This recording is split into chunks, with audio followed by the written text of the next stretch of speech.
violen'ilay dadatoany izy satria tamin'izay fotoana izay zany be teraka ilay vadin'ilay fetra dia efa teraka amin'ny vadin'ilay fetra zany a dia ohatrany hoe sanatria hoe Karimo zany ve sa tsy haiko dia Melinina zany no nararoatiny tao. 13 taona izao i Linda, tovovavy kely, niara-ny erisetra ara-nofo mantsy izy teo amin'ny 12 taonany.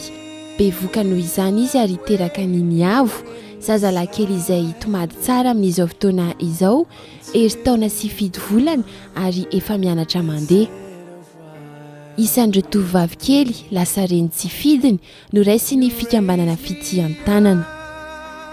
Ilaina ny mankatoa ny olon-dehibe nefa kosa raha misy trangan-javatra ataony hafa ka mety anohitohana na animba mihitsy ny hoavinareo dia samy miteny hoe aok'izay.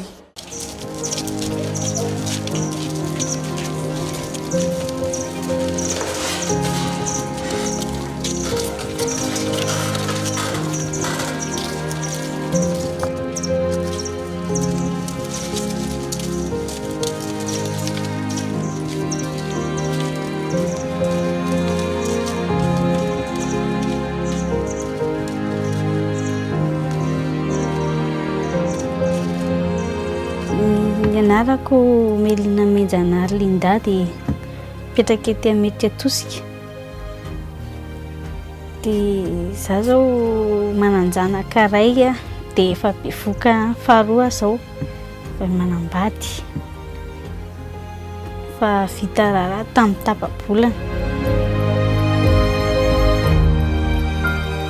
Tamin'izaho 12 taona no nisy nanolana no nazavako an'ity zaza voalohany ity. Izaho zao efa 20 taona dia efa manambady. Efa miandry amin'ny zanako faharoa indray izao.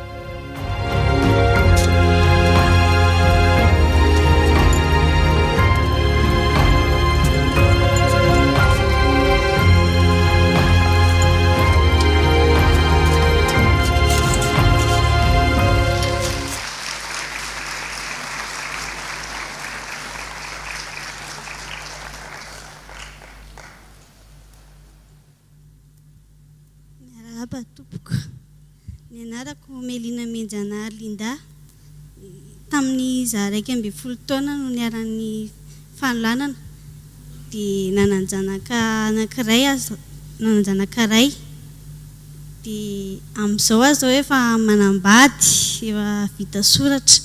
Tamin'izany ny association fity no karakarana ary isaorana betsaka anazy zany dia manentana andreo vehivavy izay aran'ny erisetra zany za mba tsy hanafina rehefa azon'ny erisetra fa hiteny.